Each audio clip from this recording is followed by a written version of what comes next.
Dear students, welcome to the classroom. Today we are going to learn our new lesson of information technology. Our today's topic is input and output devices. Dear students, a computer has many parts. All these parts work in coordination so that the computer is able to perform its functions efficiently. In the previous chapter, you have learned about the three parts of a computer, namely memory, microprocessor, and motherboard. In this chapter, you will learn about the various input and output devices. Input devices. The input devices are used to give data and instruction to the computer.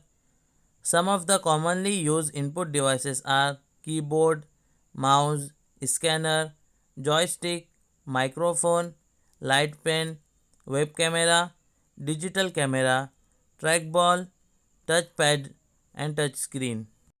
Keyboard. A keyboard is one of the most common input device which is used for typing words and numbers. It has many keys with numbers, letters, and symbols marked on them.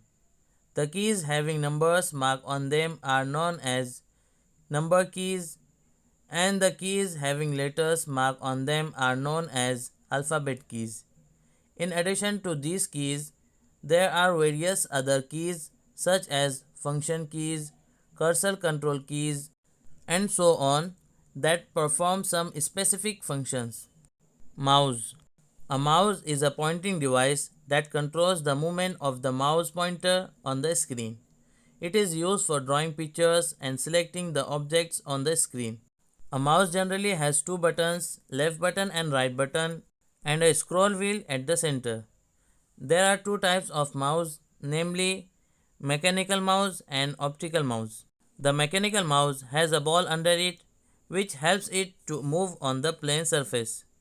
The optical mouse uses a light beam to detect the movement. Scanner. A scanner is used to scan the text or image from the printed page and convert them into digital form so that they can be viewed on the computer.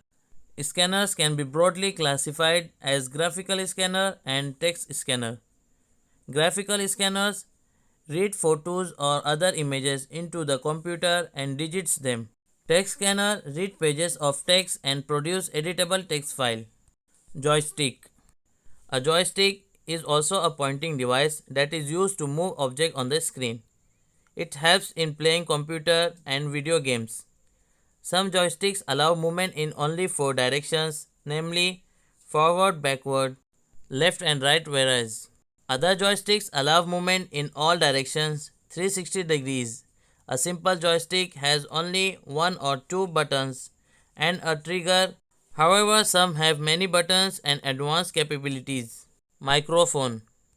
A microphone is used to input and record your voice or other sounds into the computer.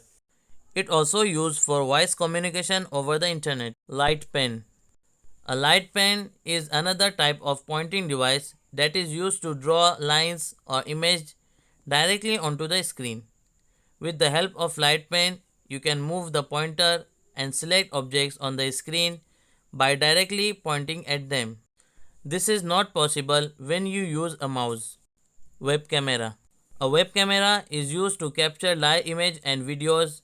The captured image or videos can be stored in the computer or can be transmitted over the internet. It is mostly used for video conferencing over a network. Digital camera. A digital camera captures and stores images in a digital form.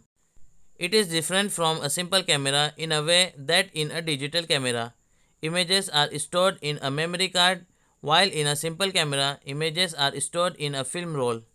In addition, a digital camera allows you to view the captured images on the screen of the camera. Trackball. A trackball can be considered of as an inverted mouse in which a ball rotates in any direction and the mouse pointer moves accordingly on the screen. The main advantage of a trackball is that it requires lesser space than a mouse. As a trackball itself is not moved, only the ball is moved. Trackball are mostly used in laptops. Touchpad. A touchpad, also referred to as a trackpad, consists of a specialized surface that translates the motion of your finger to a relative position on the screen. It is commonly used in laptops. Touch screen. A touch screen senses the human touch. To interact with the computer, one has to touch the word or picture on the screen. Touch screens are used in ATMs, mobile phones, tablets and laptops. So dear students, in this video we have learned about input devices. So watch the video carefully to understand the lesson.